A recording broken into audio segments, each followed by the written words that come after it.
Hey guys. Hey, good morning. Caden, how are you doing? Doing okay. All right. Are you how prepared are you today? How are you feeling? Um, Bit nervous. Okay. Yeah, I mean, I guess I'm mentioning because I received your email last night and I was kind of thinking about it. In fact, I thought about emailing you again after the fact in response to your I guess note. But I just wanted to I don't want any of these projects to be overly stressful, for folks. Because I know I've experienced that myself when you're working on a project and um and it's late at night perhaps or into the morning and you're just trying to get it done. That's not I don't think that's a positive or healthy way to get these projects completed, although sometimes it is necessary. Um, That being said, I think it's better to get a good night's rest and wake up the next morning and keep moving forward. So yeah, that's my comment on that. And then what I'd like for us to do is to maybe talk about InDesign today in greater detail. And I'm sure you're probably going to learn from how other folks were approaching their projects as well. So anyway, take it with a grain of salt. And I don't want any of my students freaking out or not feeling positively about course projects as they move through them. So yeah, that's my general comment on that.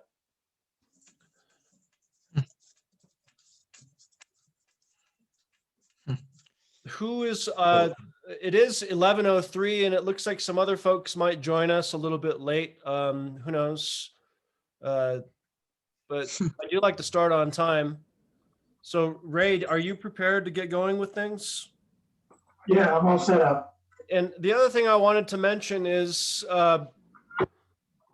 right now my I guess you could call them quarterly or semester quarterly critiques, because design enrollment is a little bit sparse and scattered. What I'm doing is I'm combining the design critique that spans many courses and many projects. So do me a favor, whoever is presenting, be specific as far as what project you're presenting and for what course, because the person who's sitting next to you virtually may not be in that course. And so providing a little bit of context could be helpful. Although, Caden, you're going to be learning from Ray, and Ray, you're going to be learning from Caden. So the usual scenario. So yeah, Ray, the floor is yours. Go ahead and let's move forward. Okay, share screen. Okay. Do you have your share screen on? Oh, I'm sorry. My bad. I forget that every single time. All right, you should be good now. Okay. All right, can you see it now? Yes. Okay. Oh, hang on a second.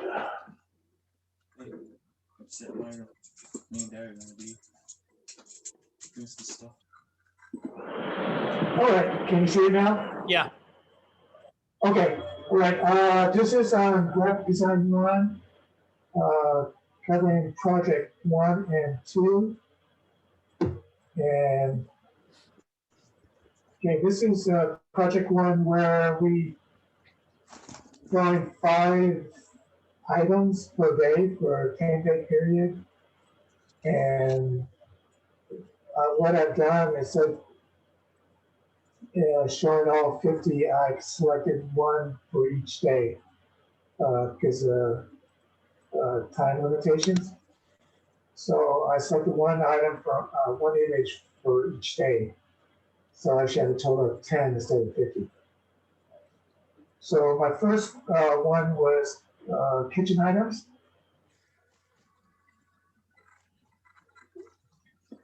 And this one is photography equipment and those type of things. This is a film.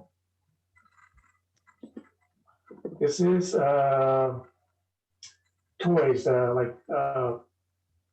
these are actually, my five were porcelain type images of animals, like a bear, like this one here. And my next one was on hats. Next one was on mugs. This is what I got from my grandkids, mugs. This next one is shoes. This one is bottles.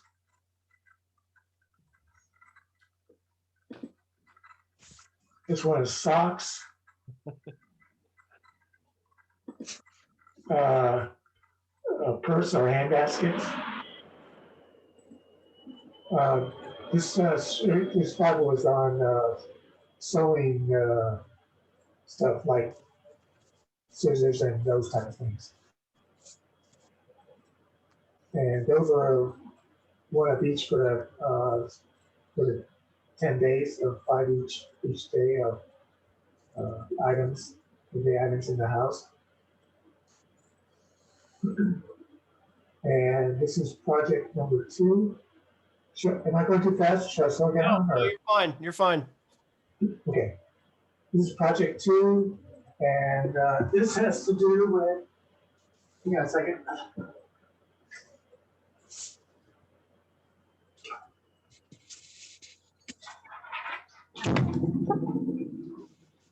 This project has to do with rhythm, balance, and scale, and typographical collage,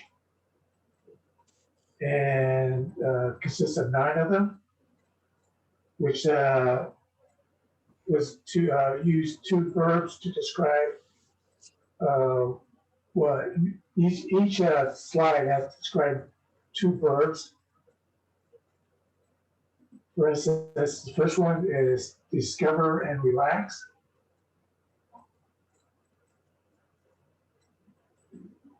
Next one is play and reflect.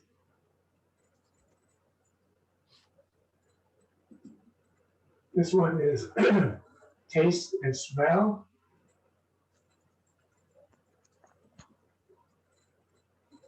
Leisure and struggle.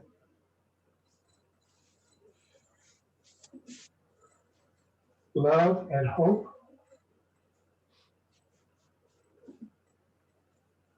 See and explore. Teach and learn. Adore and feel. And the last one is desire and succeed.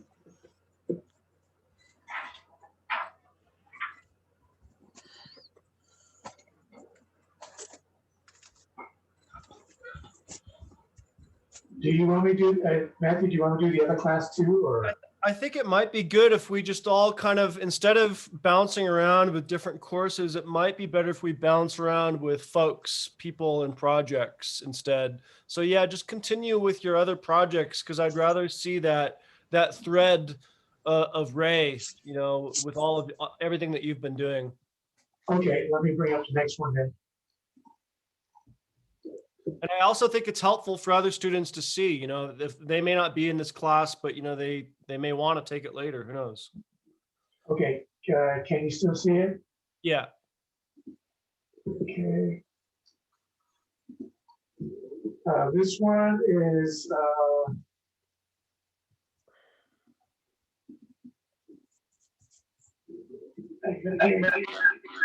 okay. This class is publication design number 1. It includes project 1 and 2.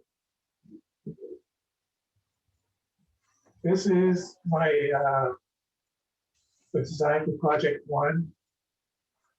It's actually a series of photos I did for a photography class I did on windmills. And I believe this is project to do Instagram layout. And next one is project 2, is where you do a restaurant postcard, something you would mail out to customers. And this is the front of the postcard. And this is the back of the postcard. And that's all I have. Well, and that's plenty. I think I'm just kind of curious. Can you talk briefly about InDesign and what do you think? Because you have some experience with Photoshop and photo Adobe software. What are your thoughts on InDesign? InDesign is, I mean, if you're familiar with all the Adobe products like Lightroom, Photoshop, and stuff like that, a lot of the commands and stuff and way it's structured is similar. You know, each software, Adobe software has its own thing, does its own thing, but a lot of stuff is similar, like the commands and stuff like that. But it doesn't require to learn, you know, each software. Actually, I like doing this kind of stuff. Yeah. And but yeah, just like the drawing the frames, text frames, and the object frames, it's pretty similar across like Photoshop. Right. And it's like drag and dropping images and typing text. If you know, I think the very basics of that, you should have no problem doing InDesign. Yeah, I think, you know, InDesign is a really powerful application. And ironically, it was the last Adobe application that I used, but it's the one that I always go to these days because it just seems to solve a lot of problems. But I think in general, It was kind of fun to do this. Like I experimented. I don't. You haven't tried this do this yet, but this bottom part of the front postcard, yeah, I used compound path. yeah, Because that was pretty interesting. How you initially draw out these you have your rectangles, and then you drop another rectangle, and then you can do a compound path where you can see right through those rectangles. It was very interesting how to do that. But drawing the rectangles and dropping images and doing text is fairly easy, I think. right. Yeah. I mean, these initial assignments within the InDesign class are really to familiarize yourselves with the software itself and doing some basic operations, and just kind of understanding how InDesign operates. And I think I definitely brought this up in the video that I uploaded on YouTube, the tutorial, but having all of your assets or like compositing image assets located within a project folder are really important, because when InDesign quote unquote spits out, you know, a file, a PNG file, it needs to be able to locate those original files in order to produce a good resolution. If those files aren't there, you're going to have some issues. So it's also sort of an exercise in project management as well, and kind of like learning the ropes as far as having a project folder and keeping everything together, so to speak. You know, sometimes in the past, I've sat down with students, you know, in the time before COVID, when we would hang out in the classroom a bit more. But, you know, students would have their project assets in multiple locations. They would even have them on like USBs, which they maybe had not brought to class on that particular day. So again, you know, this project is all about those basics for just getting started with InDesign. But I think when I initially viewed your project on Blackboard, I was really impressed, you know, because you got the basics, you fulfilled the assignment, you know, requirements. But of course, you know, I don't know, you know, sometimes I feel conflicted about design, because sometimes design is marketing and sometimes it's not marketing. I'm actually more interested in design that's not always marketing based, that's more about just like process and exploration. But at the end of the day, folks might be pursuing a BFA in graphic design because they want to work in a marketing office. So there are these nuts and bolts that need to be explored and talked about. And that's advertising a business and understanding that a client has a goal, and your job as a designer is to help your client meet that goal. So, a lot of those other variables were sort of part of this project too. And I think that you fulfilled that as well. I have to say, Ray, the only thing I'm disappointed about is that on Blackboard, you showed your sketches, but I'm not seeing your sketches today. And I think, remember, that whole idea Oh, of yeah, design process, those sketches are really, really important to me. And I always kind of drive that importance with my students to show how you got there. And I thought your sketches were really well done. They were simple, and that's all you needed to do. Yeah. So it was a good initial, design sketch that I hope you take with you to future design projects. what I found out doing sketches, especially this one here, well, you probably know this too, I'm sure you do, is that, you have your sketches, but when I was doing mine, mine changed somewhat from my original sketches. Yeah. Because once I started getting into doing the actual design and InDesign, I see something else that I wanted to do. And like for instance, this project here, I wanted my goal was to have a good design, but make it simple, not too cluttered and stuff like that. Yeah. Easy to read and easy to look at, without having to search for everything when you look at the postcard.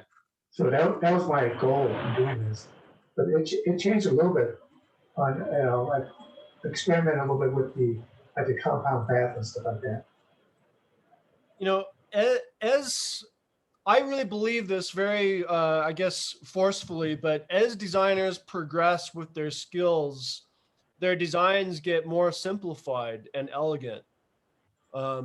So, I think, using that word cluttered sort of as a thing to kind of avoid, possibly, I think is definitely a good step for, your development. Yeah. So I wanted to talk also about your daily sketches, because I think you documented them really well. They're, like sometimes I've received the daily sketches in the past, and folks document them just with a camera, which is perfectly fine. But I like how yours are flat, so they read really well, the drawings. But the whole essence behind this notion of dailies is that you know I find myself doing something creative, art design related, every single day. And uh and I think that's a practice that folks, whether you're in an art program or a design program, you kind of have to just sort of fall into and get used to, that you're constantly looking, you're constantly absorbing, you're constantly learning. And through that process of absorption, you're changing and you're growing, which is really, it's a fantastic idea.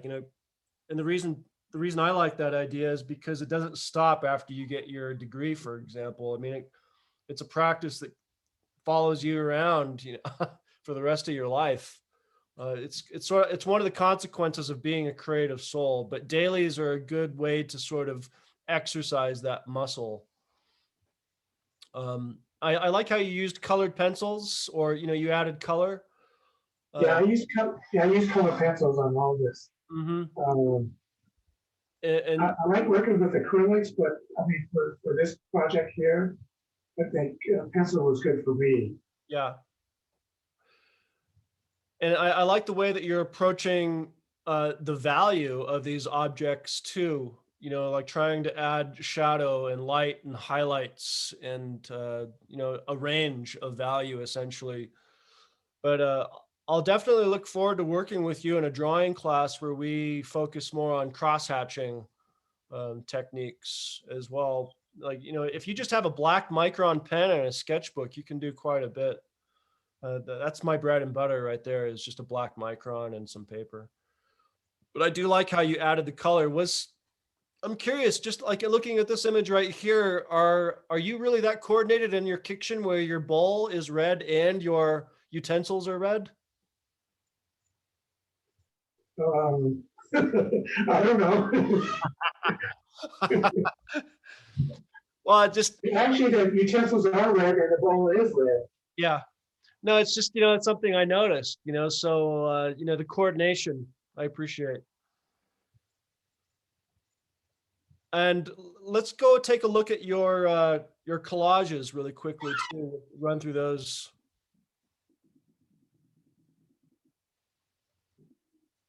So can you talk a little further about these, like your process and how you were choosing images and words, and like, was it one from magazine? Was it from multiple magazines? Um, Actually, I was pretty limited on magazines on hand Yeah. because I normally don't subscribe to anything. Because nowadays everything's online. But I would prefer that I would have more magazines, but I just used what I had, and it took a while to find it because first I tried to first I used form the words the verbs to design each collage, but Yeah. I found that the limitation of the images is kind of hard to do to relate to the actual verbs. So some of them I had kind of changed the verbs a little bit to what I could get images for.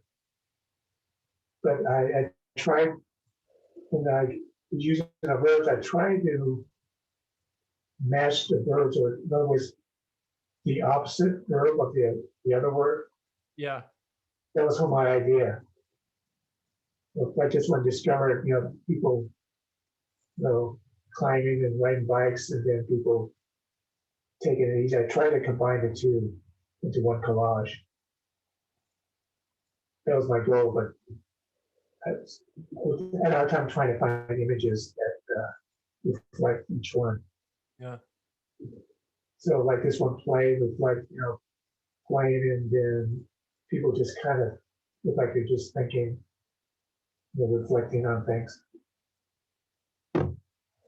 Yeah, that was my whole idea of doing these.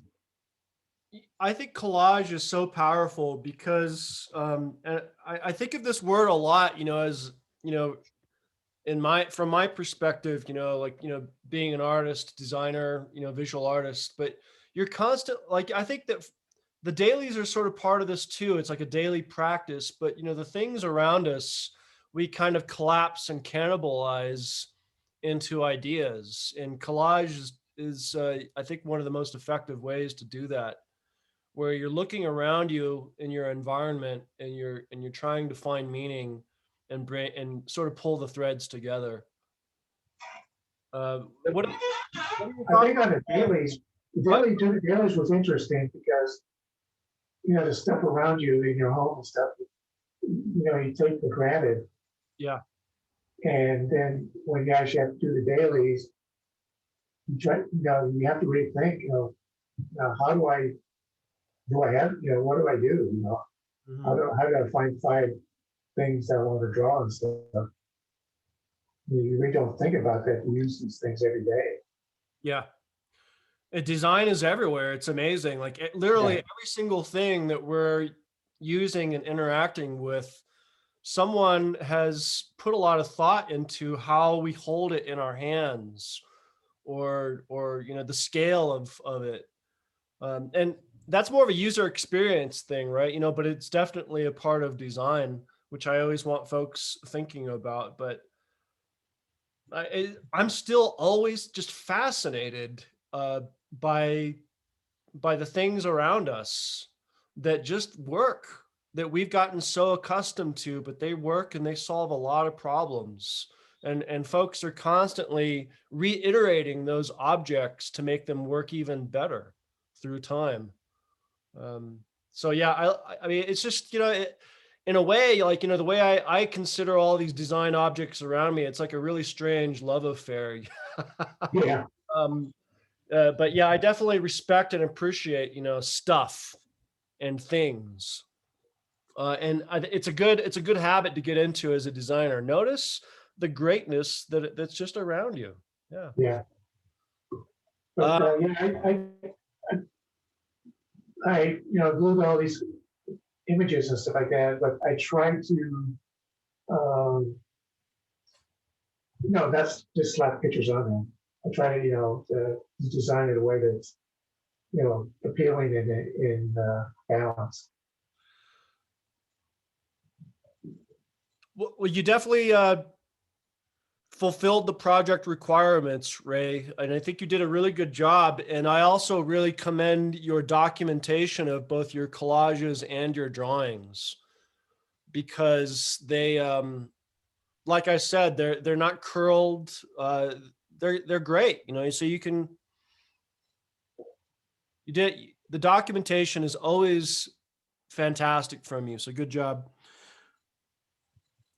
Caden and Andrea and some other folks, I would love to hear from you. And also Mr. Troy, the infamous Mr. Troy just joined us.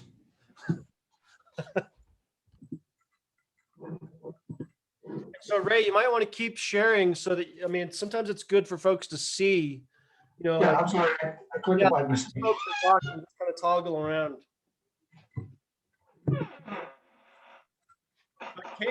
Caden, start talking. I want to hear from you.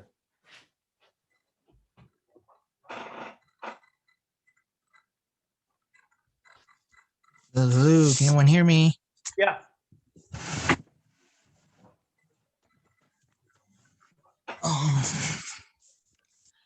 Yeah, this is one thing I'd like to say about Ray. Ray, can you hear me? Yes, All I can say is that I feel as if your projects are very inspiring to me personally, and that what you shared, they actually bring out what they really mean, like as in the teach and learn, the love and family. Those pictures they really showed what they are, and that's what I think is inspiring. thank you. Andrea, are you there? Yes, No, Andrea, I'm sorry.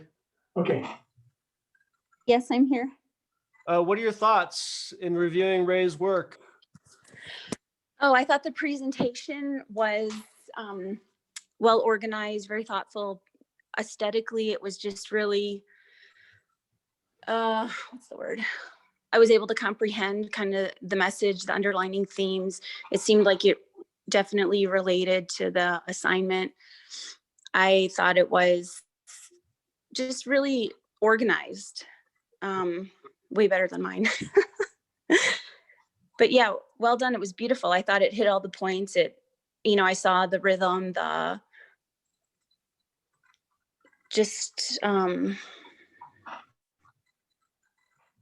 what was the other one? Rhythm and scale and asymmetry, symmetry. I saw all that within the images. So yeah, I thought it was beautiful. Troy, I think you joined us a little bit late regarding Ray's presentation, but he's presenting graphic design 1 and publication design 1 projects. So Ray, do you mind toggling to your publication design projects for Troy? Because he's Yes, doing, yeah.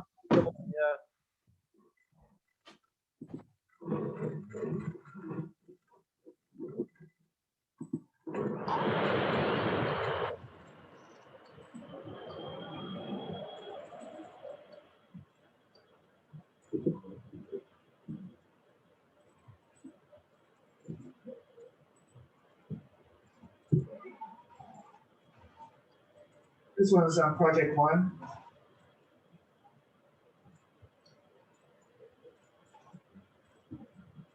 This is project 2.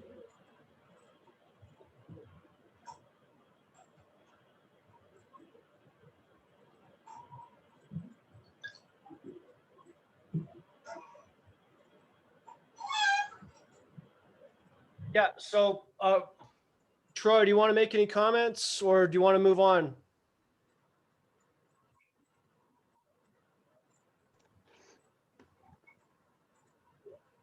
I think the main thing it shows is from how's the photo taken from project one and looks awesome.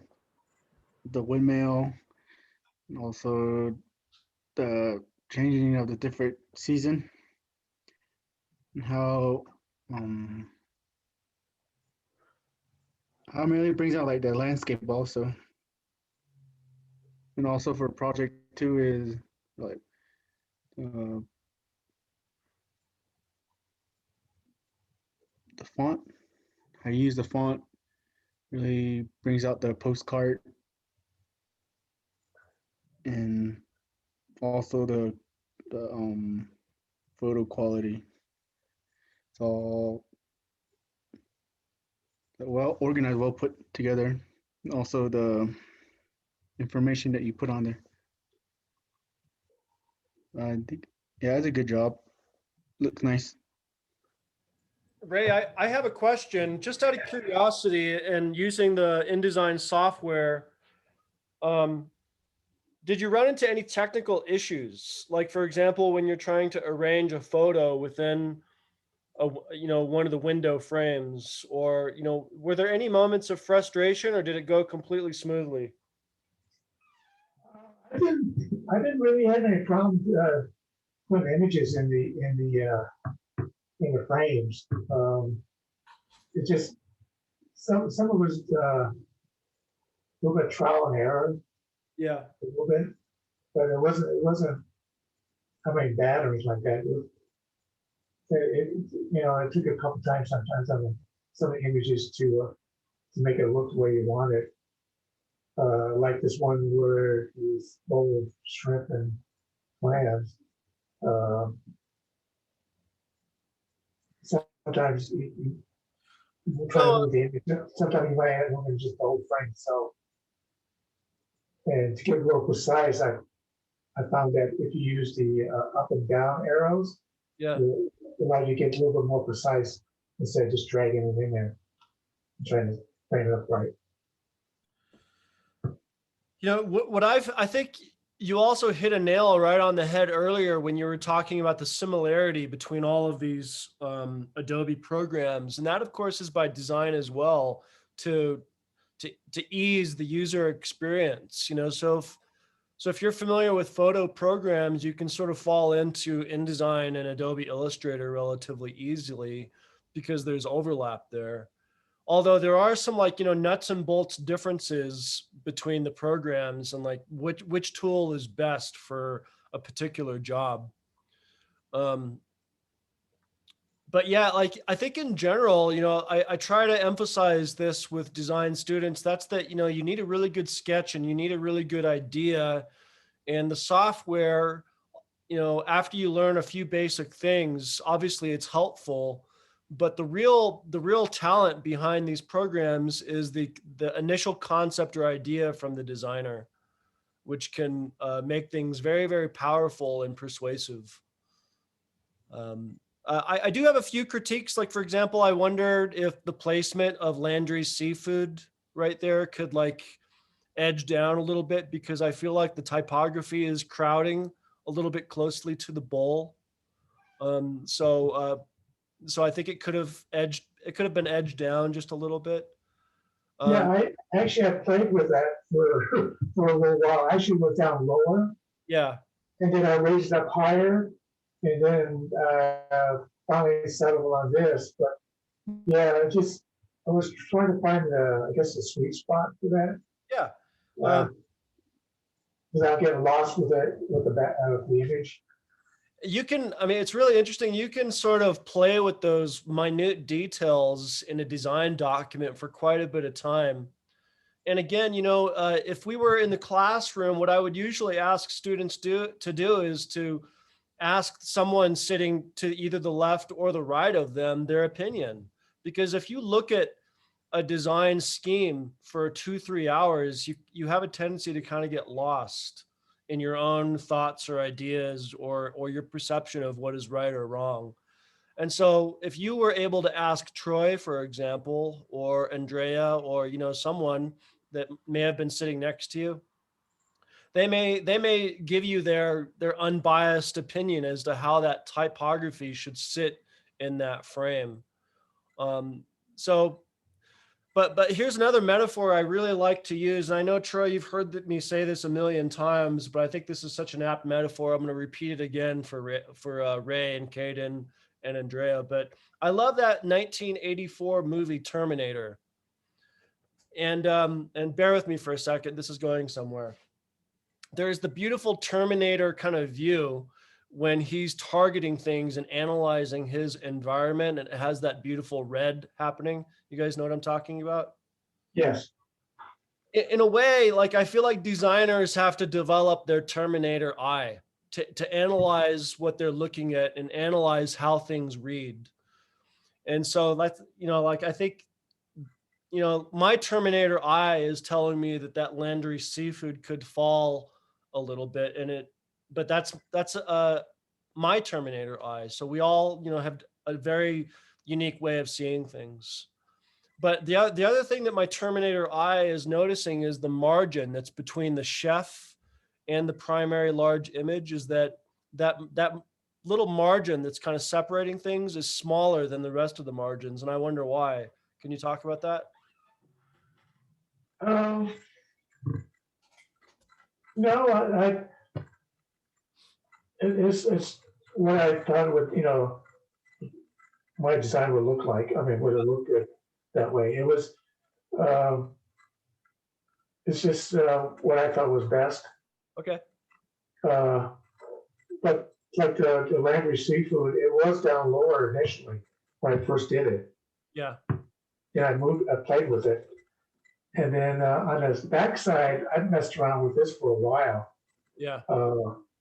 With, you know, the address, the lobster, you know, I moved that around quite a bit, trying to find the spot for that I thought would be good for it. So it took a while to do the back side of the card with the text and everything. And I played around with the lobster fest, you know, changing the color. Yeah. Like maybe the green and, you know, that type of thing. Yeah, I know what you're talking about. And I think we've all experienced it, where we're looking at the screen and we're essentially kind of shuffling things around, trying to figure out the best arrangement of information. Another thing, or another phrase that I like to use a lot in all of my design classes is form follows function. And so, you know, the purpose of the design project needs to follow the aesthetic of the project. And it looks to me like you have all of the pertinent information, you know, the place for the stamp, the address, the discount, the expiration date. You've definitely thought it through. So it's good. But yeah, like, I like the thinner margins between like the food samples on the back here. And I also like the grid formation. Within that that YouTube tutorial, I talk about the grid, I think, a little bit, and the way you can use that grid to sort of guide a lot of your design decisions.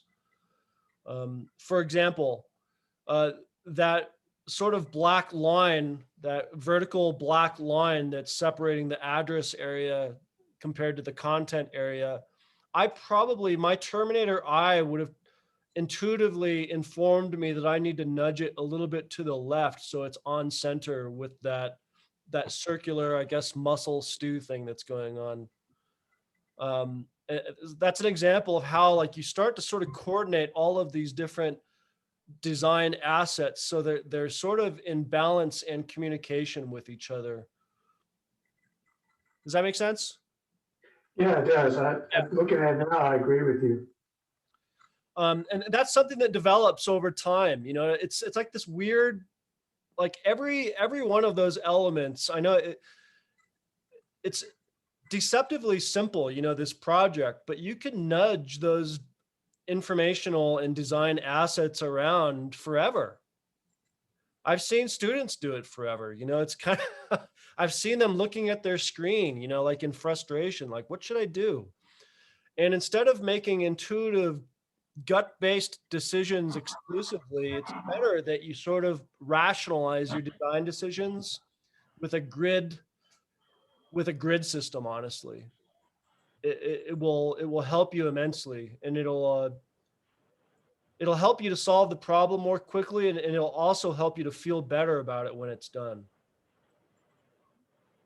So that's kind of like I can see that now. yeah, that's my primary, I guess, critical feedback for this project. But obviously you learned a lot with the software, and yeah, good job.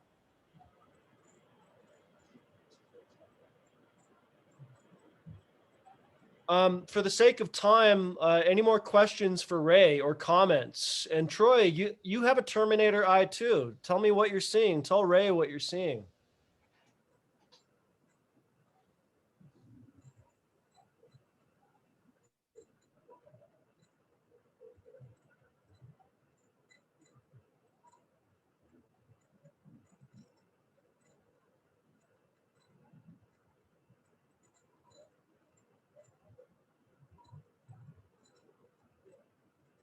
See, I'm not hearing Troy. Andrea, are you noticing anything? What are your thoughts?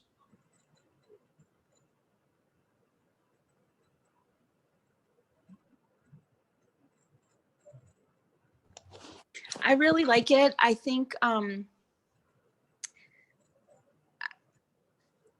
just there's a lot more connection that I've kind of made as you guys have explained a little bit of the visual in front of me, the image that's up right now.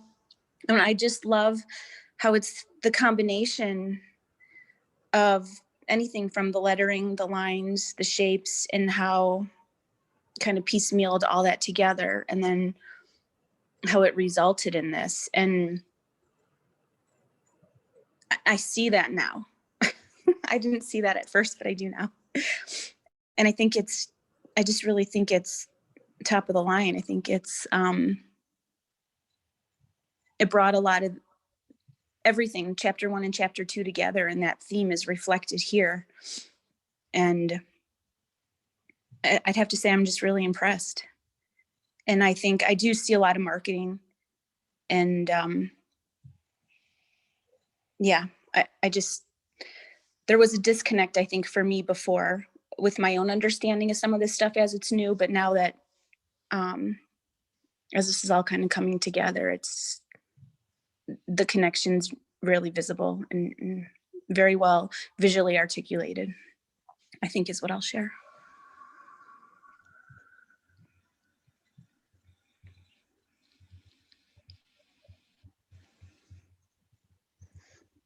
I think one thing that I see. Go ahead, Troy.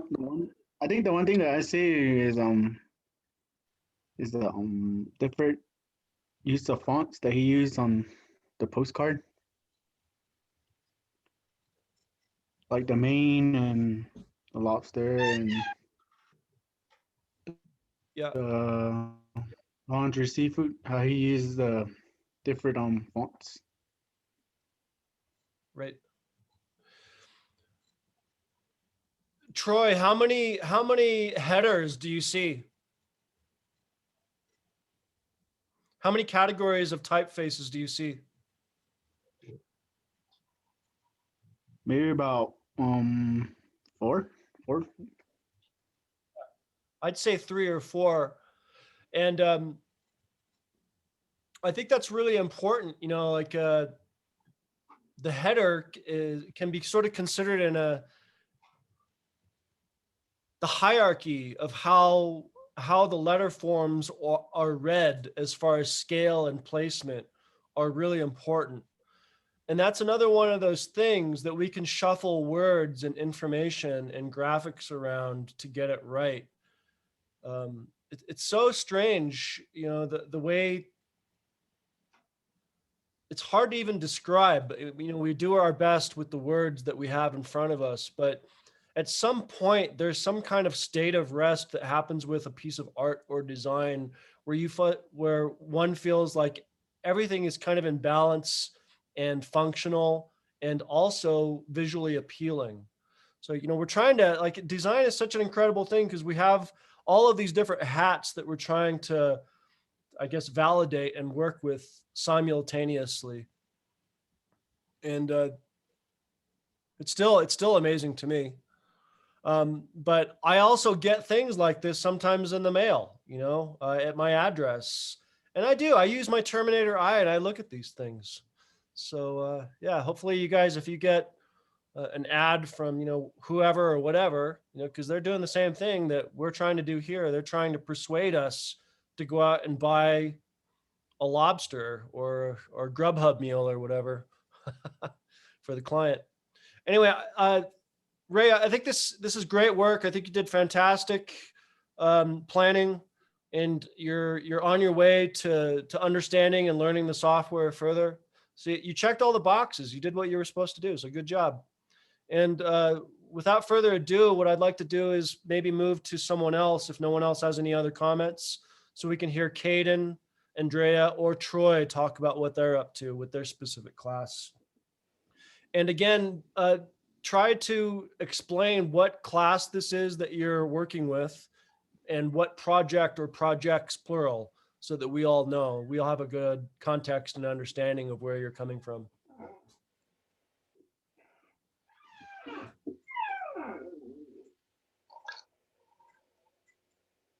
So who wants to go? And remember, even if you don't have everything that you want to show, you can still talk. I mean, that's the thing. This is sort of an exercise. What if, like, your design marketing director gives you a task and you haven't quite finished or you're not quite ready? You could still go up and present a real solid project just with words and ideas. So this is an exercise in making it work, so to speak. Hey, Matthew, I'd like to go next. Okay.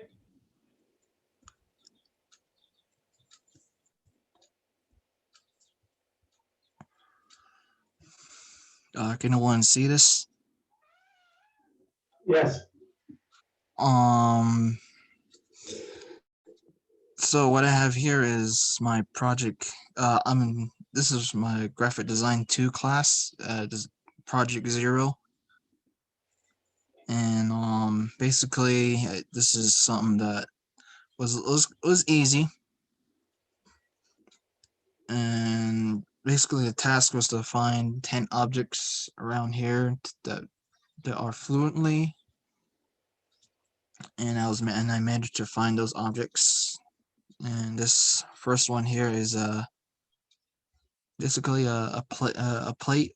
I'm not sure what it is, but it's a plate. It's hanging in the kitchen wall. And as you can tell, the designs on it are show what are in the state of Texas. That's what I like about this.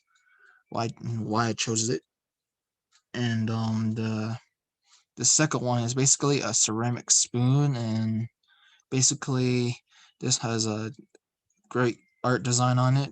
The teepee and the gourd and the corn on the side, basically these are just what basically in the Navajo culture, which is why I also choose that too.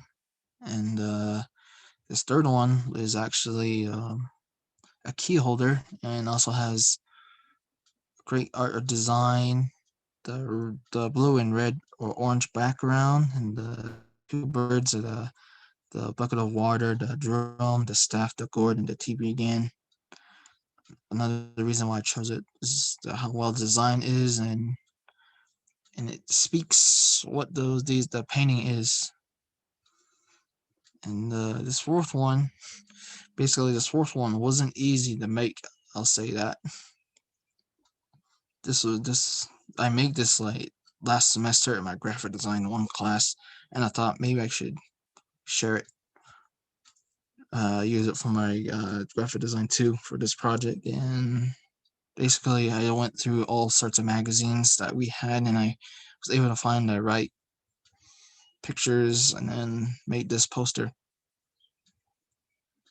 And basically this chess game that I have here, this was given as a Christmas gift to me, and I chose this. How well the design is.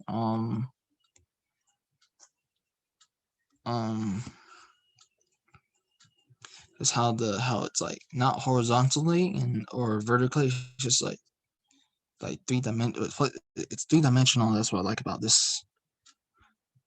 And then this one is a picture, basically the same thing again, same thing from the last number 3 and 2, this one on number 6, this one the same way. Why I chose this the same way I did for the other ones. And number 7, it's basically the same way. And this keychain, this was what I made in high school, and I had put my best effort into this.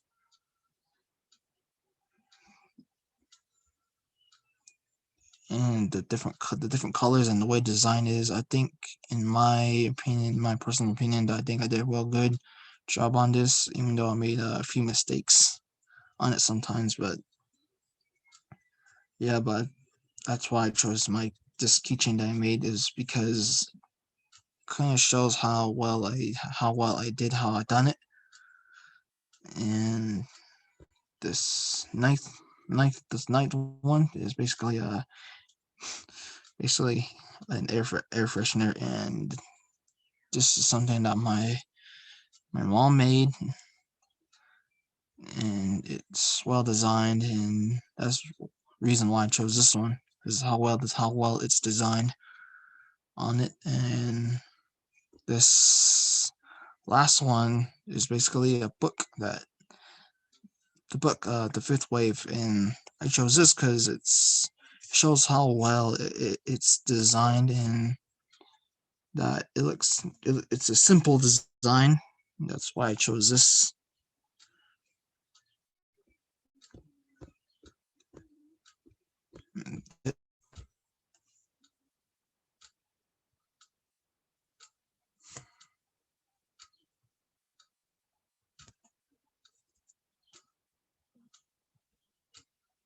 So, Caden, I want to comment on some of the objects that you chose to show, and that's again that balance between form and function, but also some kind of personal value. So it seems to me that all of those objects that you had shown us had some kind of primary function, like the keychain, the spoon, but also there's some kind of formal aesthetic going on that provides additional meaning.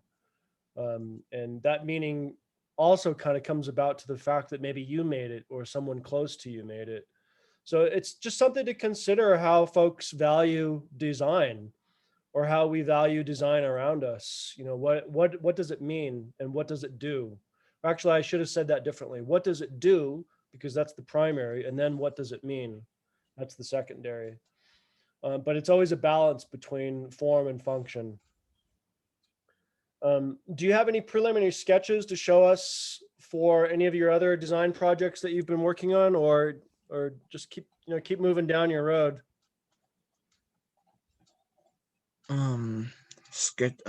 Sketches. No.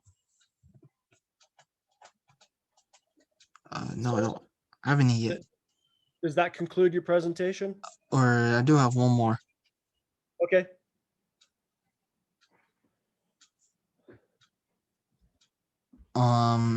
This here is actually project 1, and basically it's the task for this was to find a book and then you turn it around, make it your own. So what I did was I went with the book that I presented, The Fifth Wave. I tried to make it, well, I didn't have Adobe by then, so I just had to draw it out. And the only thing that kept was the title, and then the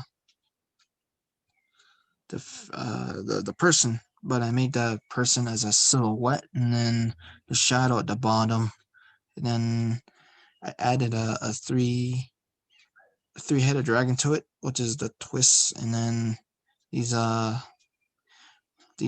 silhouettes, which are basically the supposed to be the meteors, meteor shower. Even I don't know what a meteor shower looks like, but trying to make it look like a meteor shower would be as. And I made the background a gold color. And basically, this is just a simple design that I did. And that's it. Caden, I'm gonna share my screen really quickly regarding, let's see if I can find it. Hold on one second, folks. Let's see. So Caden is talking about a project from Graphic Design 2. And although I like what you did, Caden, I just kind of wanted to clarify a few points regarding that project. And you know, there's sort of like a theme or a concept that I always like to I guess reinforce with my students, and that's to constantly be looking around in your own environment and taking things and sort of folding it into your process. And I think in general, that's kind of what humans do, of course, but also I think designers and artists are just particularly good at that. So let me share this. There it is. Can you guys see that? So this was Graphic Design 2 book regurgitation. And instead of going through all of these details, I just wanted to show you a few images. And so, Caden, although I think you did a really good job, I think the goal wasn't necessarily to recreate a book cover for a specific book. The goal was more in line with taking something apart and putting it back together again to explore the potential of like typography and objects and collage and really the process and act of collage. There's a word that I like a lot. It's called, well, I don't like it. You know, I guess that's the wrong way to put it, but I think it's a useful word as far as designers. Again, you know, looking around in your environment and folding it into your process. But another way to look at that would be to cannibalize. So cannibalize the things that are in your environment, ingest them. And that's why the project is called book regurgitation, which is a very visceral description, right? You know, thinking about it in like its practical terms, you know, you guys, I'm sure have heard of like the way birds, when they're taking care of their young, they go out and they find the worms, or they find the food, they ingest it, and then they regurgitate it into something else or for someone else. So I was hoping that you would find a book and totally transform it, take it apart, ingest it, digest it, you know, throw some stomach acid on it, and then throw it up. I know that's a very visceral way to put it, but that's what I'm looking for. And so these examples show how folks have taken books apart and transformed them into something else. They've regurgitated a book. So with that being said, Caden, do you think you followed the project?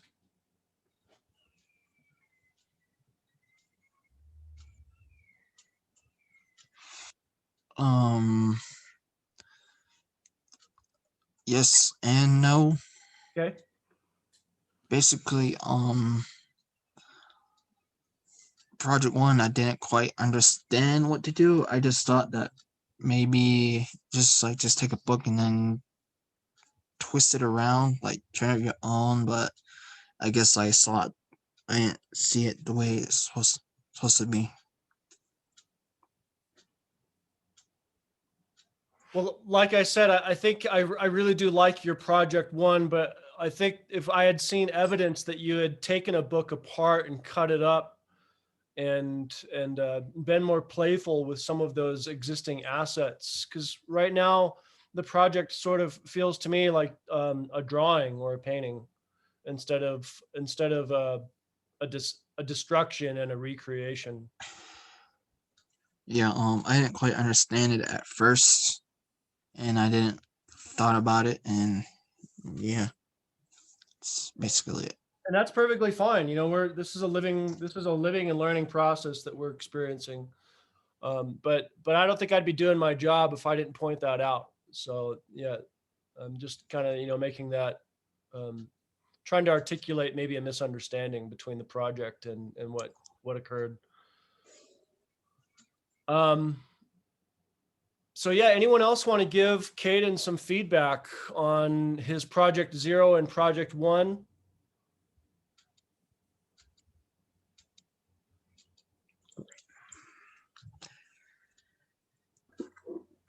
On project 0, what was I wasn't quite sure what project 0 was all about. Caden, you want to summarize what project 0 was about for Ray?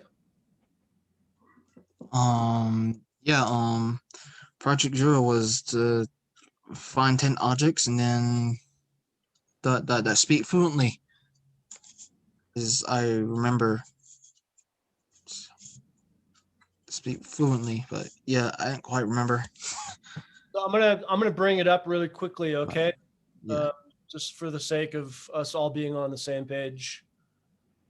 Ray, do you see that? Yes. So project 0, everyday design, project purpose, introduce design in our everyday lives. And then there's this fantastic industrial designer. He actually, if I'm not mistaken, I think he worked with Apple. But his name is Dieter Rams, and he has these 10 kind of tenets or beliefs as far as what design is or represents. And all I did was I just asked Caden to look around and find 10 objects that represent good design. So good design is innovative. Good design makes a product useful. Good design is aesthetic. Good design makes a product understandable. Good design is unobtrusive. Good design is honest. Good design is long lasting. Good design is thorough down to the last detail.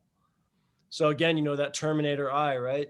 Good design is environmentally friendly. It's not destroying or polluting the environment. It's something that folks want to keep around them for a good period of time and not replace, periodically.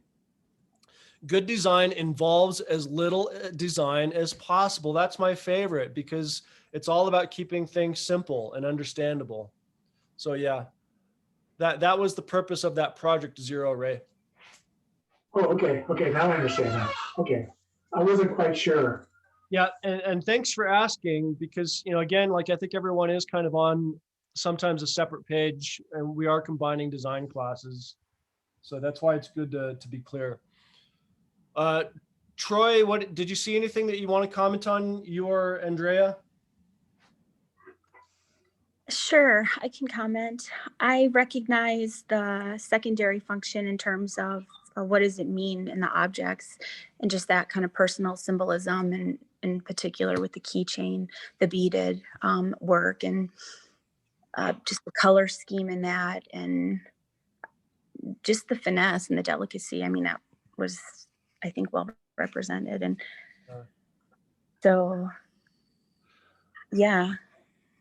Yeah, and to piggyback on your statement, Andrea, I think it's I don't know. I think folks decide that they want to be a designer for one reason or another, but I think that often when folks have objects and good design around them in their environment, their immediate environment, it sort of encouraged them to seek out good design and to want to create good design throughout their lives. And so I definitely noticed that, Caden, with those objects that you chose and that you have around you that, again, were made by you or made by a family member and have that function, that indicates why you want to be a designer or why it's important to you. And to me, that's what was evidenced in that initial presentation, was that you want to be a designer because you've got design around you all the time. That's basically true. Yeah. Yes, yeah. And um, some folks may have different reasons, for wanting to be a graphic designer or industrial designer or architectural designer, whatever. But yeah, those objects, to me, I was connecting the dots with your intent in the program. So I think that's really good. Although I would like for you to possibly consider taking project one that you had shown us a little bit further, because I do think it's really important that artists are looking at their environment and sometimes kind of disassembling and taking things apart and putting them back together again. That's pretty much what project one was. Take a book apart and put it back together again. But I didn't see a book happening there, so I might encourage you to re-explore that idea. Okay. Yeah. Well, at the time, I didn't understand what I was supposed to do, so kind of got lost, and I guess that's why. Yeah. And the truth is, I kind of intentionally composed that project not to disorient. Well, I didn't want the objective to be all that clear, because I wanted you to just kind of follow. I wanted you to follow your intuition as far as taking a book apart and eating it and ingesting it. Anyways, yeah. Do you have a lot of books around you, like one that you can take apart and destroy and manipulate and cut up?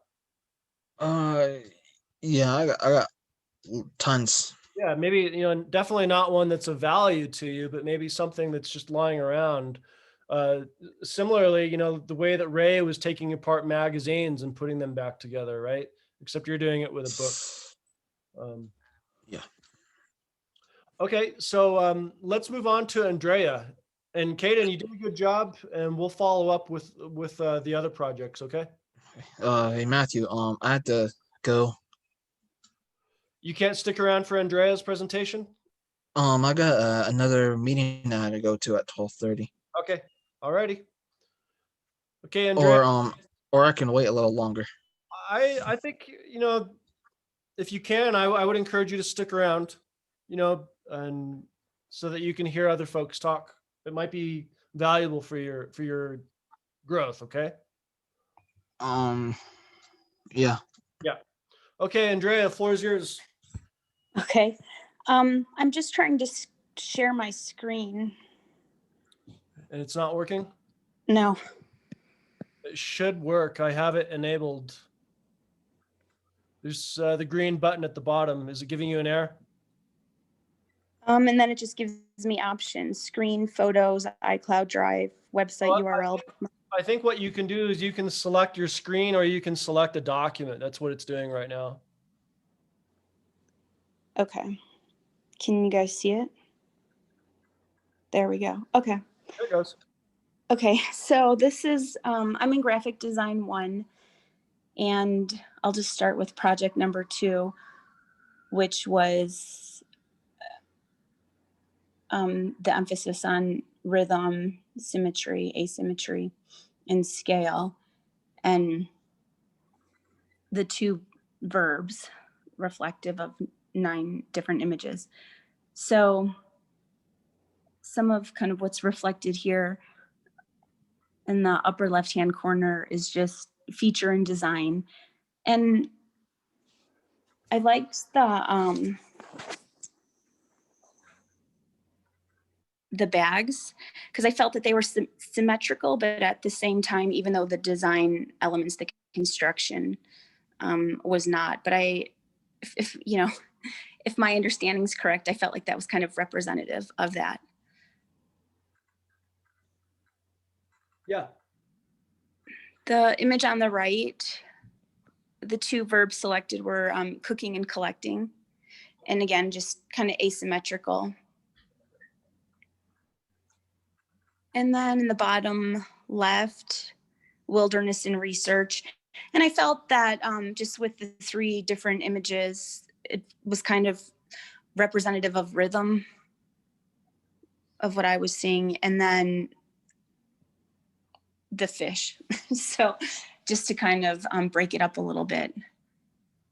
I really like how that fish is kind of sitting not quite, I guess, square in relation to the other images. It's kind of skewed. Mhm. So it's like this real nice compositional play that my eye is drawn to. Thank you. And I think that after seeing the first presenter's presentation, I feel that, you know, I guess there wasn't a real large focus on placement with some of these, but I think going forward, that is something that I can kind of give more intent to. I do feel like there's a computer software program called Canva that I've utilized. And I think that maybe that if I would have created some of this using that, I could have reflected a little bit. I just constructed it a little bit to have more of that kind of meat to it. So this, yeah, I think it was helpful to go through this, to see the other presenters, to hear some discussion around this, to know what I would kind of do to modify. But I'll just continue to kind of share. There's, So there's the bottom. Andrea, there's never any specific right or wrong way to do this. Everyone is going to approach it uniquely. So I definitely encourage that. But I really, I'm kind of drawn to your comment about you wishing that you had software.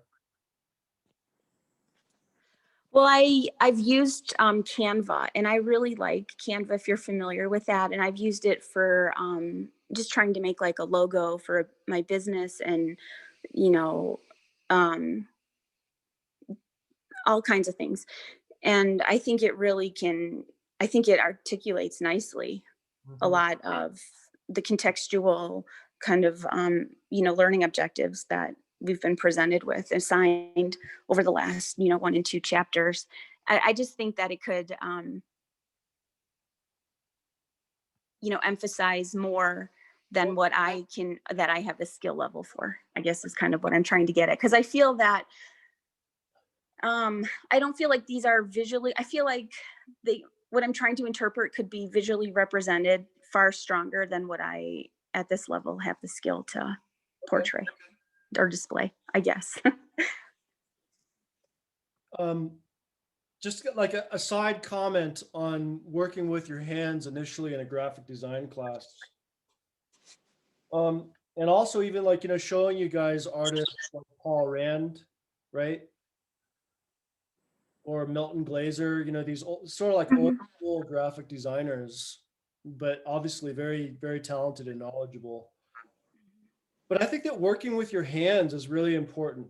And initially, in an art studio class, you're always doing that. But at some point within graphic design, you kind of transition to a different type of tool, which is digital, which is kind of like a different ambiance. It's a different play. It's a different process. I mean, there are a million different unique ways that you could describe it compared to working with your hands. But that process of working with your hands to compose an idea, I think, is really important before you move to software, because you can compose ideas in an analog manner with your hands just as well as you can do it on a computer screen.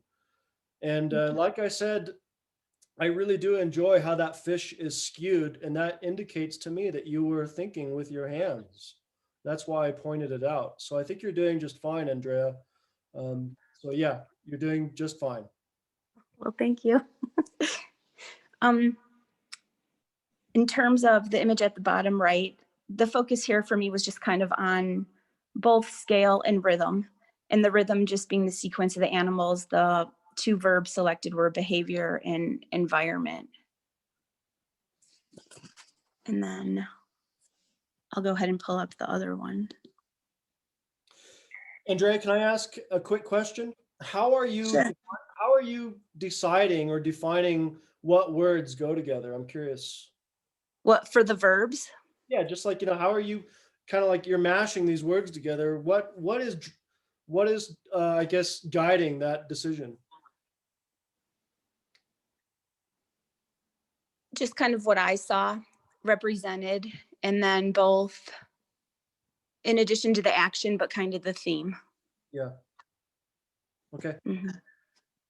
And I really would just like to point out that your reference to Glaser, I really appreciated the opportunity for the introduction to him. I just really enjoyed his kind of philosophy, and just even it gave me such an understanding, or at least gave me more of kind of an opportunity to think outside of the box in the context of even learning that there's a separation between art and design, and something I've never even given a consideration to. So I really enjoyed the 2 videos in learning about him, and I think for me, it provoked a lot of reaction, and just, I spent a lot of time in reflection, just kind of Yeah. from what he shared. And so I really appreciate that introduction.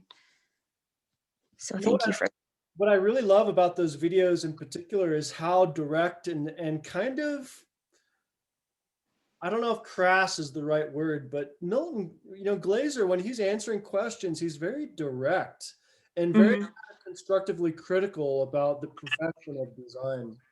And he obviously has a certain perspective on things, that he's developed through an entire career. I think, he didn't die all that long ago, if I'm not mistaken. Mhm. But yeah, I mean, the reason why I show you guys these things, by the way, is because that's how I learned about art and design. You don't learn about art and design if you're in a vacuum tube. You learn about art and design by looking at what other folks are doing, and you sort of reflect on that with your own experiences and tools that are in front of you. To make it personal. But you really, I mean, knowing about Milton Glaser or about Paul Rand, and the list is endless. That's why it's so fascinating, because we spend the rest of our lives doing this and thinking about it, and it never ends. So yeah, thank you for that comment. And yeah, and I can sort of see the Milton Glaser going on here, because you're juxtaposing words and images. And what I also really appreciated too, I just found him to be very articulate in his speech, and I think that I was more attracted to his language, and I saw the art of language more represented in his speech than I actually, for me personally, was attracted to or drawn to in the visual imagery. That's just me personally, though. I know we're getting a little off topic, but I have to ask this question. Okay, you ready? In your opinion, is design more about art of language or more about art of visual? Are you asking me? Yes. To be honest with you, I'm finding in this process, to be more of the language. Uh-huh. And yeah, because even if there's, it's the language that defines the art, I think, because there's so many different interpretations of what somebody could see. Yeah. And for whatever reason, I tend to be gravitating more towards that. And that's another kind of a theme that's coming up for me that's unexpected and underlining. And I'm noticing there's a shift, that dynamic, that as I'm looking at images, it's not the image. Like, for example, in the graphic design, The New Basics by Lupton, when there was that reference to process verbs. And so there was, if you take a poem or whatever, I think just with the action of drawing a line through, and the example that's referenced in the book was, the Universal Declaration of Human Rights. But I think it was a powerful statement, and it wasn't so much about the human rights, but I think that regardless of what it is, I think that it's that statement that's making the visual imagery so impactful. Yeah. Thank you for that comment. That was really good. Sure. So, should I get back to the? Yeah, yep. Okay, so what I put up here, it's a little bit grotesque, and I apologize for that, but it's just basically, it's like poison ivy somebody got, but from wild parsnip. But to me, it just represented symmetry and rhythm. And then it was just the two verbs were reaction and environment. And then just with the little cartoon figures, it was just two different ways that people can see reaction, whether it be physical or emotional. And so that's kind of what I saw in that regard. And then with this one on the upper left, harvesting and sharing were the two verbs.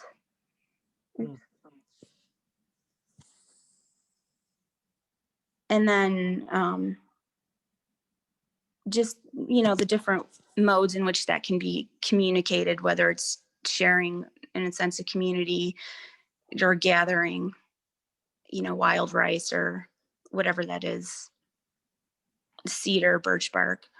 And then the sharing with the two cartoon figures in front of the laptop. The image at the bottom left, the verbs were search and speak. And then scale was what I was trying to kind of just bring some attention to there. And that was just with the little circular image in the upper left corner to represent scale. What's that? Can I interrupt? I don't see those images there. You don't see them? No. I still see the first four. Oh.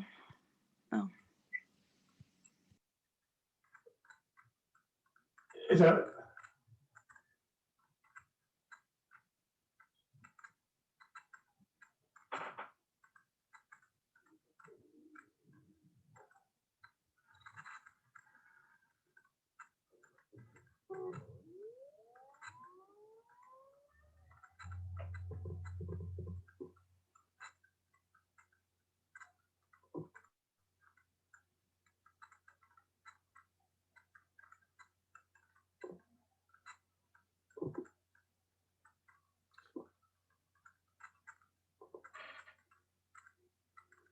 Okay, now I see it. Thanks.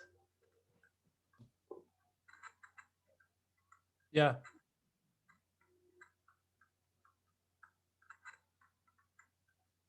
Huh.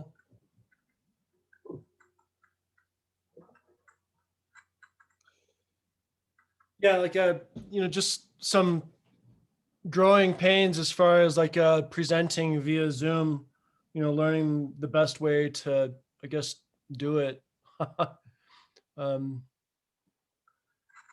So that we can all see what's going on. And yeah, Zoom is just another hurdle, another challenge, but we're doing fine.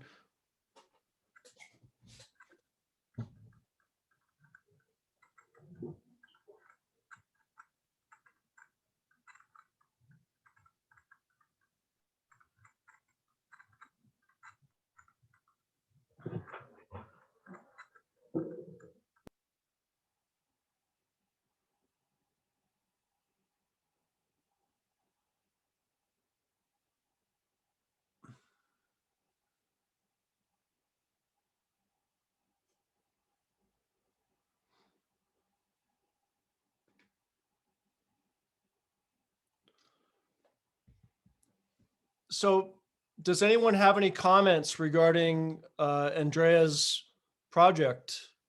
What they're experiencing or what they're seeing? I kind of agree with you, on these, on her images or collages. But, what I did and what she did, but you're right, there's no right or wrong way of doing it. But I like what she has, though. I've heard that, collage in a way is there's an element of psychology regarding collage that occurs, where, you know, the designer or the artist is making these decisions, you know, consciously or subconsciously, you know, and they're choosing words. That's why, Andrea, I was asking you, what was your process like in deciding on and defining these words? And then you're finding images that sort of correlate or metaphorically represent, or, you know, right? So it's this real beautiful kind of I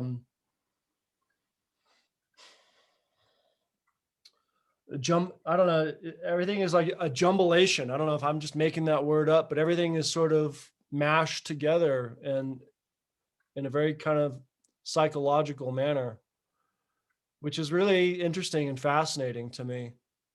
And I think there's a psychological understanding and absorption and reasoning for the way folks not only create things but see things. Um, so that's part of the design game right there, is trying to understand how folks take information. Yeah, I agree with you because like doing these critiques, you know, each person has their own set of way of thinking how they're going to do it. But then you look at somebody else's stuff and think, oh, why did I think of that? You know, This is insight, you know what I mean? This is a direct view into Andrea's mind, so to speak, which is yeah, yeah.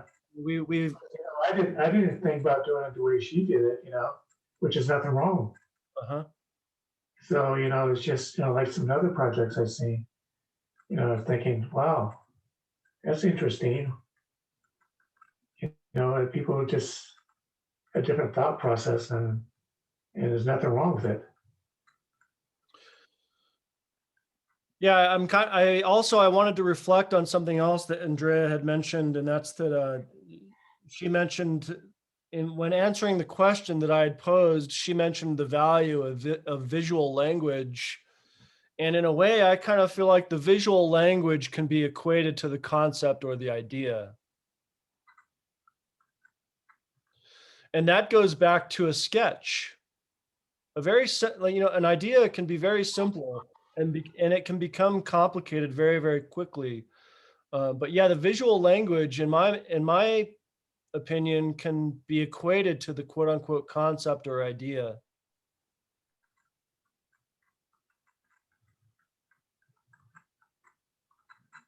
So yeah, Andrea, I hope we didn't uh, hold you back from communicating more about your project, because I think you're really articulate in the way that you're describing things.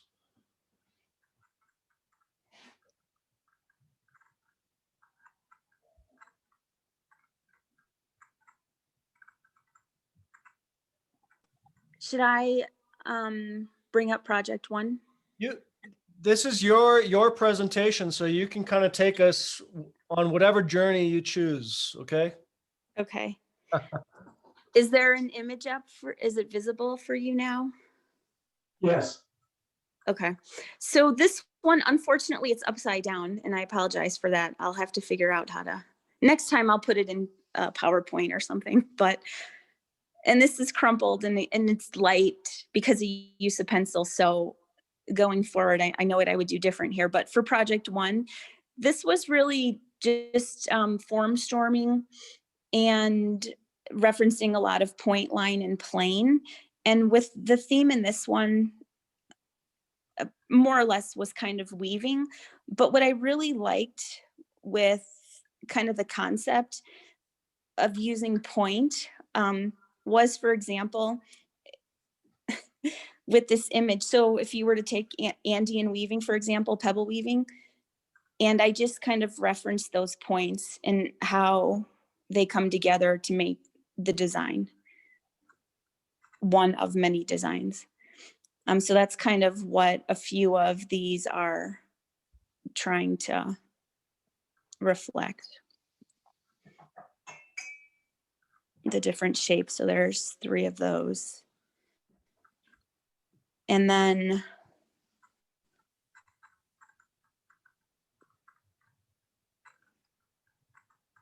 just kind of another way to demonstrate that with line. If this wasn't upside down, what this would look like is weaving with a finger, kind of picking apart the warp in the weave to section off, what would be started where the design would be. This is an upside down Sally bag, which was again woven, but it's just, again, referencing the use of point and line and how the images that can result.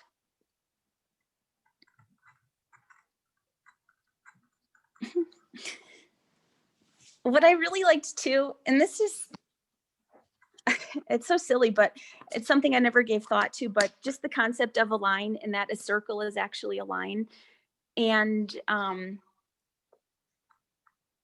so this is supposed to be like skyscrapers if you were looking at the Taste of Chicago or something, for example, although it's upside down, but that's what I was trying to portray there. And this is just, it wasn't anything in particular. Those letters, the ICH, are not symbolic of anything. There was not an intention of there, to be, but it was just trying to kind of put some of these elements, combine some of the elements in that regard. And then same thing down here. But when I mentioned the end of a point in a line, because when I was answering one of the questions in the assignment, what was interesting was I thought of the electrical wiring in New Delhi. And to me, I just thought of line and shape in that regard. And I just loved how there was just kind of that comprehension, that level of understanding, and then how I, was able to see it in those other regards as well. So I really appreciated that too. I'm just gonna try to upload another one.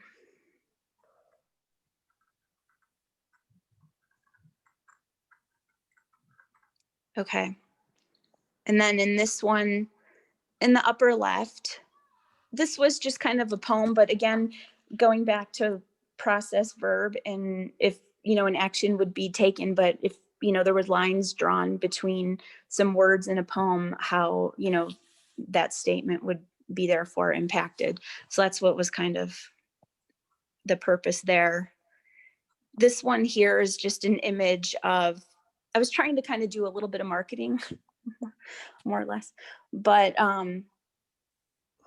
in reference to the Bush Plains, and then marketing a cafe with typeface lettering, and kind of at the same time, like if you were in Vegas, seeing flashing lights, but it would be, instead of going to Vegas on an adventure, the misty fjords. So it's just piecemealing some of those things again together. I was trying to bring a theme together, really, is all. Yeah. I think overall the theme, though, throughout all these images on one sheet was just kind of the concept of wellness and what that looks like. That was my understanding at that point. But, down here, an animal, mala beads, food, a nest egg, just kind of to show that grounding for being nested, travel with Quiche Maya in South America. This was just one time I had gone to a junkyard and I just kind of piecemealed a couple things together. The bottom of roller skates, a rim of a tire, like some kind of a brake thing from a car, and then welded a few pieces together. And this is kind of what it looks like, more or less. So it was just kind of showing some of the different elements coming together as one. And that was, for me, I saw here just the different line for like the neck and stuff like that, line and point. And then I think too, was kind of tied in with the concept of wellness, is just to make art, whatever that looks like. Nature, the anchor, just to show grounding. Hmm. Direction, north, south, east, and west, just, wherever life kind of takes you. The sequoia redwoods, and then a bear with a whale behind. And that again is just kind of more reflective of like going north kind of to Alaska. But it was more or less just the top row theme. To me, my interpretation was just travel going north, and kind of the marketing. So, but again, that was the form storming. So that's pretty much what I had put together. I don't know how well it met the criteria for project one, but yeah, that's pretty much it. I have to say, I really enjoyed that kind of stream of mind narrative regarding this project. It really kind of took me on a journey, and I think you did it absolutely perfectly, Andrea. So that's my accolade for your presentation. Good job. Thank you. Yeah.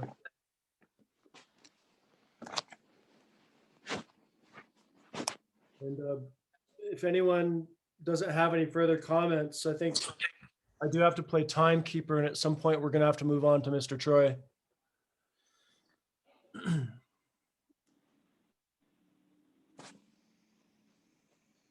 Andrea, I have a question. What are your 5-year professional goals? Like, what are you doing right now, and what do you plan to do? What am I doing right now?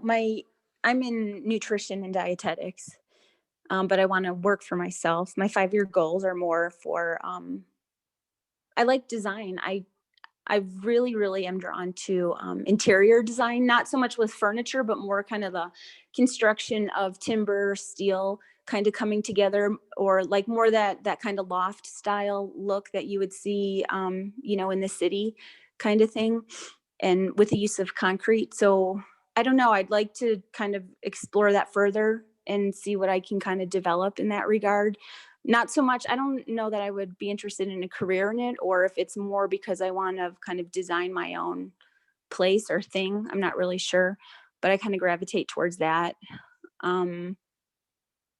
I have my interest in area of nutrition right now. I think on an international level, in a couple of years, I see myself just doing more with like food art and food carving, stuff like that. And then, some global food tours, because I really see food as art. I think it's just some of the gourmet food is just really oh gosh, it's just amazing. But I see me doing something in kind of a number of venues, but the field of dietetics was more to kind of sustain me financially while I pursued other art interests as I kind of get clearer on that. But I bought an RV a couple of years ago, and I wanted to renovate that and turn that into something that I could make use of, and where I could kind of use both kind of carpentry and visual skills, and then kind of market a lot of my own business and ideas. Because a lot of what I see, it's hard for me to express, to have somebody else design what I want. So I'm trying to figure out how to kind of do it independently. So it's kind of a number of things in my 5-year plan, but it definitely entails more kind of a deeper understanding and knowledge of like visual photography. Cause I travel a lot, or I have traveled a lot. And I think it's the landscapes. I feel like it's the aesthetic that is what compels me to continue to spark that curiosity and to see more. So, and the lifestyle I live is, I think, kind of reminiscent of that. So just to have the ability to capture that, and what are the different ways that I can capture all these experiences that I continue to, embrace and just, further explore, and then to share that. So, does that look like cinematography, visual photography. What is that? Because it could be represented in so many multitudes and medias, right? And but there's not one that I'm specifically focused on, and that's kind of where I'm just trying to dabble in a little bit of this and that to see, if it's probably better to focus on one area than 100. So Well, it sounds like you're a busy bee, and I think Mhm. you did a fantastic presentation. Thank you. Thank you. Okay, Mr. Troy.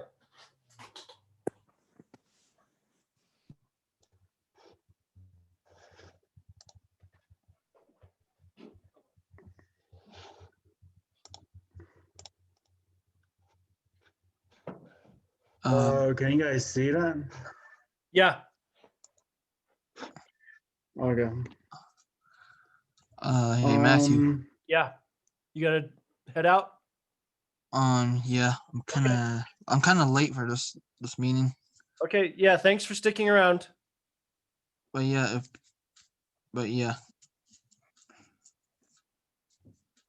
yeah, I'm glad I didn't miss this meeting, but fortunately I have to go because this is one that is kind of important. Okay. Thank you. But yeah, yeah, but good to see, yeah, see you later, Matthew. Everyone too.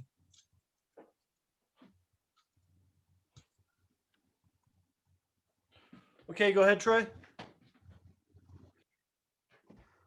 So this is our project one. I think it was publication design one, and it was a project about an Instagram post using the right pixel and also importing images. And I guess for mine, I guess I used my own images from like a hiking trail that I took last year over the summer at Mount Humphrey in Flagstaff. So this shows a sketch and a layout of how I wanted the project to come about, and where the photos would go. And also I wanted to add like a border around the photos, and to have like a blend against with the photos.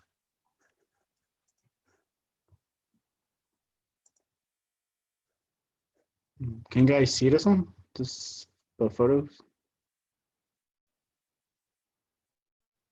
Yes, I can see it. Okay. Um, this is the final project that I did. The final. This is how it came out from the project one, and photos were taken last year, and I use a Canon camera to capture each landscape pictures during my hike. And also there will be a board around it that would, I guess I kind of used it from the photo. I kind of used Adobe Cooler from online, and wanted to have a blend against the photos, like maybe matching against it.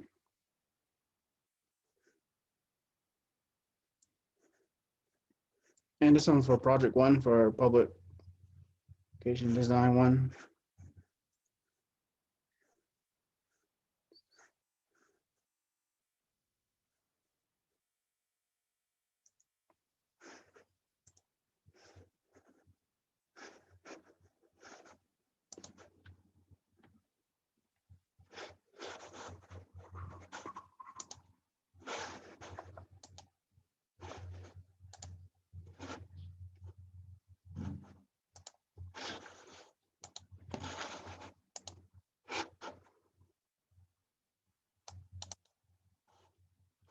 This one was for project 2, using an advertisement postcard for a restaurant.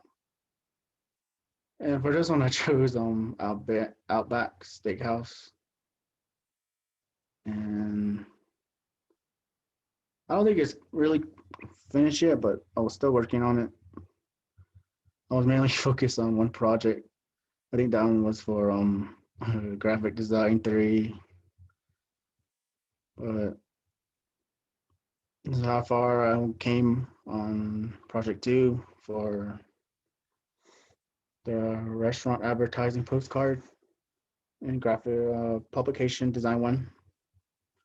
I think this will be the front cover, and I wanted images of the photo of the food and what will go well with the postcard, and also probably relate to the to one of the designers that I researched that was part of the project.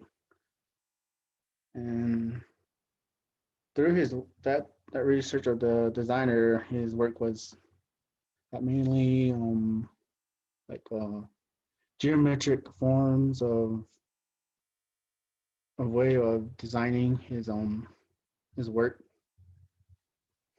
like different figures and shapes, like triangle and square.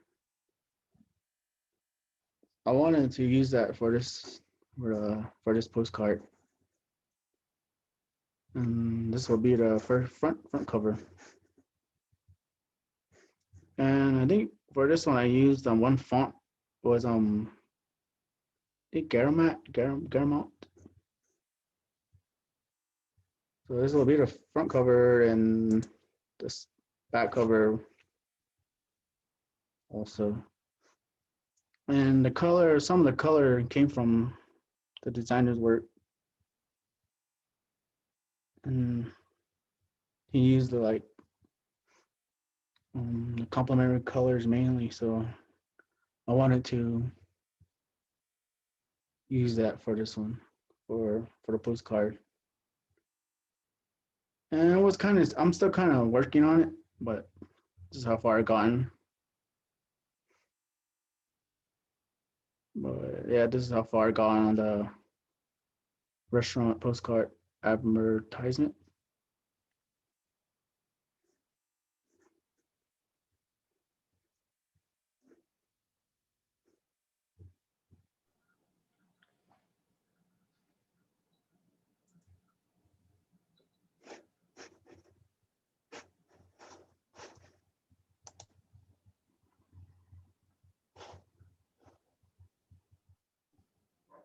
And the next one is gonna be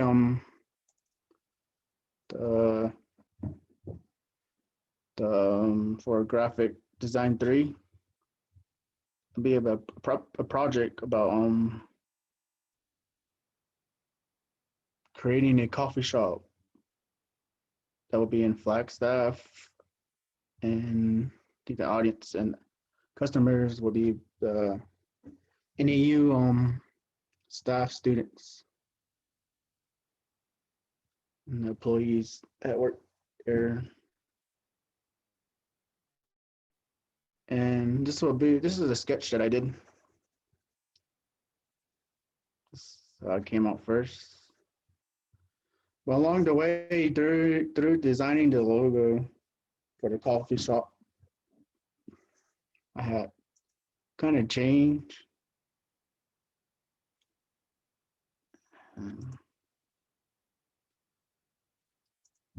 We'll go to that. And the logo shows a coffee mug. And the color I also got from the Adobe Cooler. I used a photo of a coffee cup. And I got these colors from there. And I wanted to put a mountain inside the coffee that will represent the San Francisco Peak and Flagstaff.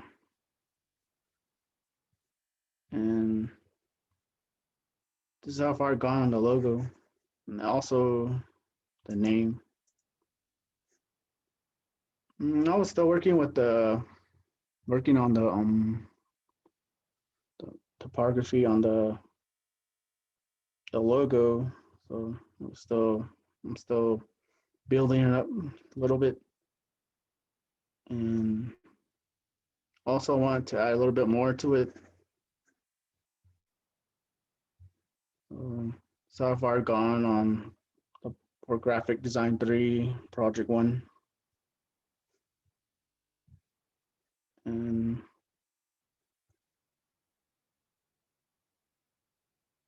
I mainly use the grid too for this to eye everything out correctly to where it will be placed properly, like for this area also, mainly this area. So it took a while. I mainly focus on this project. I almost forgot about the other projects, but that's how far I got in this one.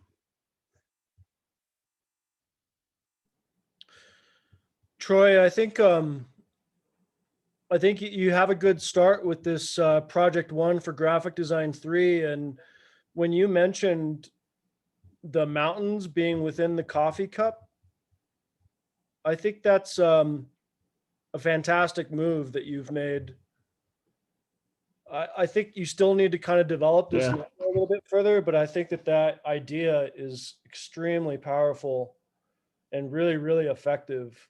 Like if I were a client and you as the designer came to me and pitched that to me, I would be totally in love with that idea.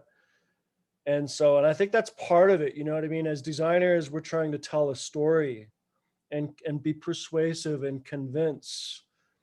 And when we have that kind of narrative to share, it's very, very helpful. I'm not quite convinced that you have it resolved yet, but I know that you will get there. I also wanted to mention Yeah, I'm still working on it. Yeah. I also wanted to mention a couple other things. Somehow the way those forms above the coffee cup, I almost sort of interpreted them as figurative forms at first, like they were representational of something else. So I don't know where you're going with that, if it's just the aroma of coffee, but again, you know what I mean? That could be part of um, your branding narrative for this coffee shop, maybe the individuals, or I don't know, so, but I see something figurative happening there. As far as the Lumberjack Cafe typography, I think it needs to wrap around possibly the coffee cup, but I'm not sure yet. The other thing I wanted to mention is Yeah, there's a nice illustrative quality. I'm still working on it. Yeah, there's a nice illustrative quality happening with what you're doing that feels less corporate, which is good in my opinion. Like Starbucks is a corporation. They've practically taken over the world.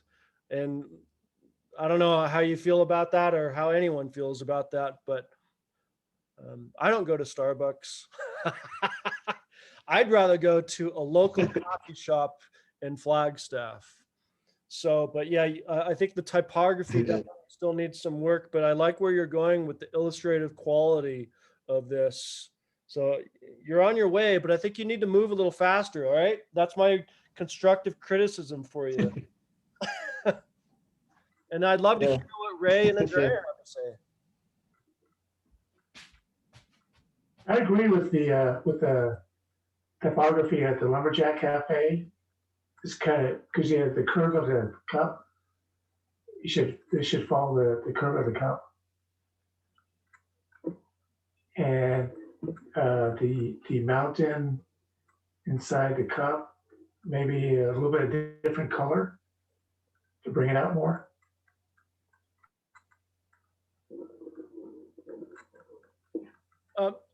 To be fair, I think this is worth noting, Troy. I didn't know that was a mountain until you told me it was a mountain.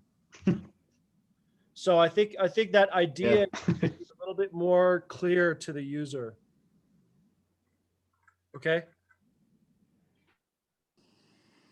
And Yeah. unless I'm wrong, did Andrea or Ray, did you recognize that as a mountain right off the bat? Uh, Not at first until you said so. Um, but maybe highlighting the mountains a little bit more, maybe it separates it a little bit more from the cup and the coffee. Yeah. Maybe that would say, maybe that's the mountain or something. Yeah. I don't know.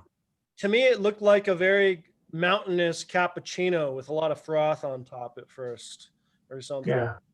So I think there is a way that you can graphically make that more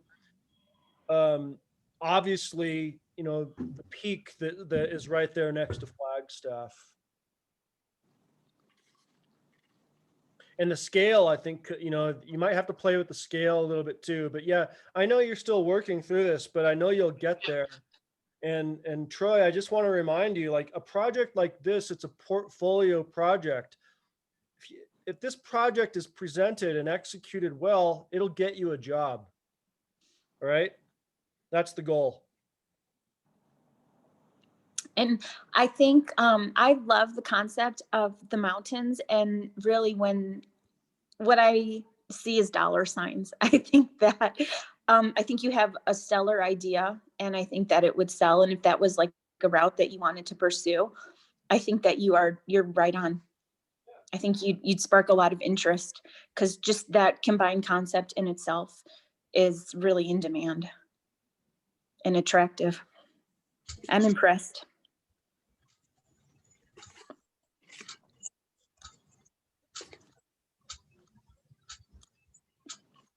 So Troy, where do you go from here? What are you going to do next?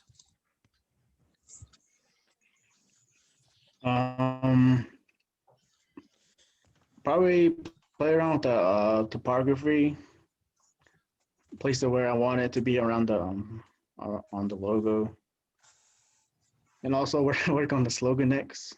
Yeah. That's my next step. Working on the slogan and maybe the menu.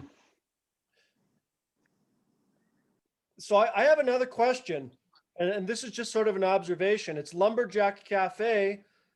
Where's the lumberjack in the logo? Or does he need to be there?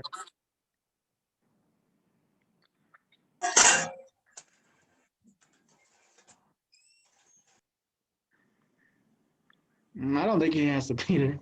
Okay. But I mean, again, we're playing on the idea of visual language and concept idea, right?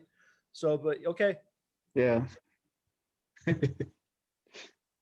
I like how you answered that question very confidently. Bravo. Oh, I agree, Matthew. It's his design and stuff, and his concept and idea. So it's good that he's sticking to it.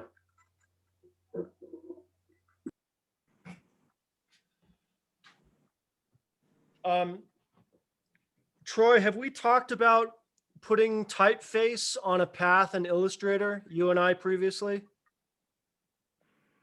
I think a little, but yeah, I know how to do that. Yeah. Okay, because you can mimic that vector path of the rim of that cup, and then just drop it down, and then use your type tool, and you can literally have that typeface follow the rim of the cup if that's the direction that you're going. But I just want to, I think it's important that a logo be flexible.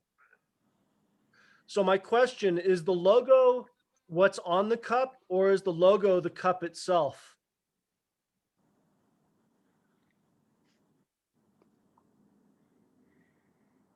I think the cup itself, Okay. maybe a little the what's on the logo on the cup also, the logo.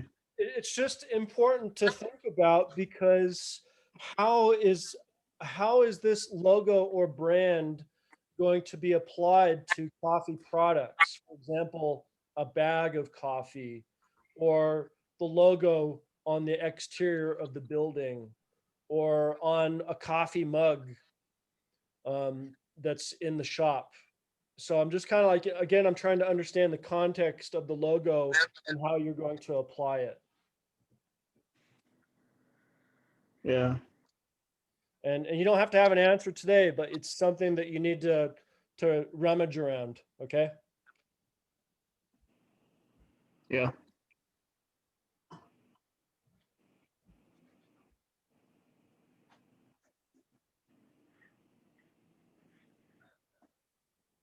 So again, I'm going to ask that question again, just because I like to, I guess, pester you a little bit. It's my job. What's next?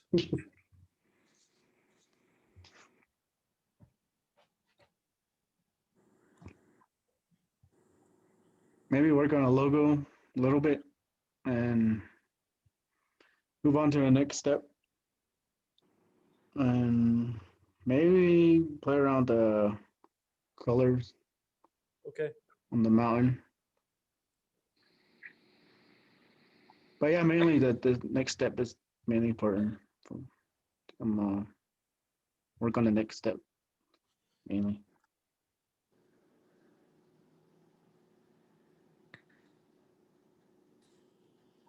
Okay. Any last comments for Troy? Or Troy, do you have anything else you want to show us today? Yeah, I think the topography one, Okay. topography class.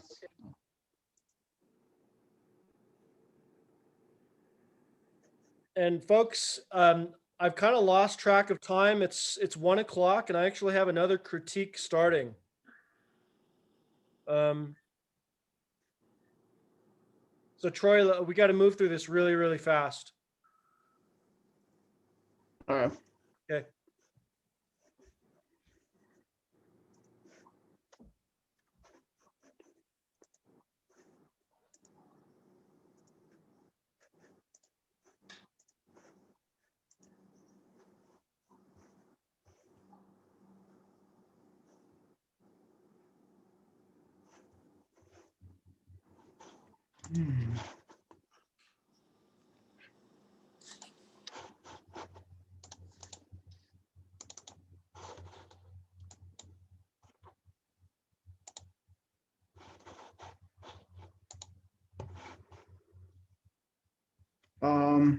I think this one's for topography one. Or can you see this? Yes. Oh yeah, this is for topography one. And this is for project 2 and was about band changing the typeface into like a jazz, like from a rock to a jazz or a country. So for this one, I chose AC/DC, and for this one, I actually sketched it out.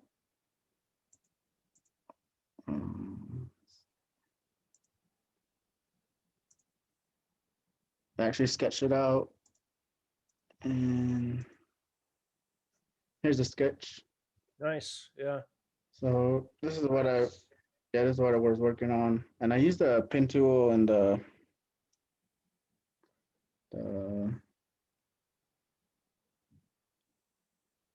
mainly the pen tool but I went over the letters. I drew it out myself, and for this one, I drew over a graph paper. So I want it to be like kind of equal, kind of match with the letters, line up well. And I chose AC/DC and made it into like a more jazz theme. It will show a piano, footnotes, and this will be actually a disc. Yeah. Oh yeah. This is for graphic, or this is for topography one. I have the project one, but I won't share on here. I was trying to look for it. Well, you guys, But for Troy, project one, I feel really bad about this, but we're going to have to stop this critique Zoom presentation. And what I'll do is I'll send out an email with your other project to folks so that they can, maybe we can get some feedback for you through email. Okay. But I know, folks, that it's really abrupt and I apologize. okay. I lost track of time because I was enjoying everyone chit chat so much. But I am going to have to end the meeting so I can get my other meeting started. Okay, folks? So yeah, please accept my apologies because I know I should have more, I guess, bump between these meetings. No worries. Thank you. Everyone did a great job, and I'll look forward to seeing your future work, and your new projects and assignments will load, I believe, on Sunday night. Okay, so keep an eye out for that. Okay, everyone, have a wonderful weekend. Bye-bye. Bye. Bye. See ya. Bye.